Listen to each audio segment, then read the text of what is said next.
જો આ કથામાંથી એક વસ્તુ એ શીખજો કે કોઈ સાધુ, કોઈ સંત, કોઈ ગુરુ, કોઈ એમાં આપણે ન માનતા હોઈએ ને તો એને દૂરથી પ્રણામ કરીને આપણો રસ્તો બદલાવી નાખજો, પણ એનું ક્યારેય અપમાન ન કરતા. આ દેશના વૃક્ષો એ ભોગવા છે ફળ. અહીંયાથી જાઓ ને, ભૂપેન્દ્ર રોડ આવે, રાજકોટ બાજુ જાઓ, ત્યાં સ્વામિનારાયણ ભગવાનનું મંદિર છે અને ત્યાં એક બોરડી છે.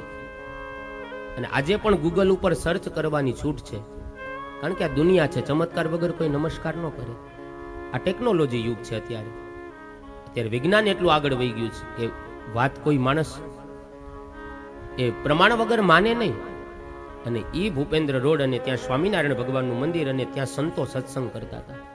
સ્વામિનારાયણ ભગવાન અને ગોપાળાનંદ સ્વામી એ સત્સંગની અંદર હાજર હતા. જેણે સાળંગપુર હનુમાનજી મહારાજના મંદિરની સ્થાપના કરી, એ ગોપાળાનંદ સ્વામી પણ ત્યાં સત્સંગમાં બેઠા.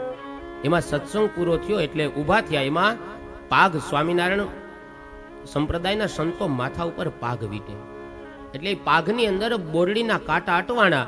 અને જેવા જ કાંટા અટવાણા એટલે ગોપાળાનંદ સ્વામી એટલું બોલ્યા કે તારી નીચે આવા પવિત્ર સાધુ સંતોએ બેસીને સત્સંગ કર્યો અને છતાંય તું તારો આ કરડવાનો સ્વભાવ ન છોડે.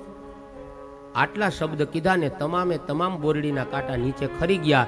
આજે પણ કાંટા વગરની બોરડી ત્યાં સ્વામિનારાયણ ભગવાનના મંદિરમાં છે.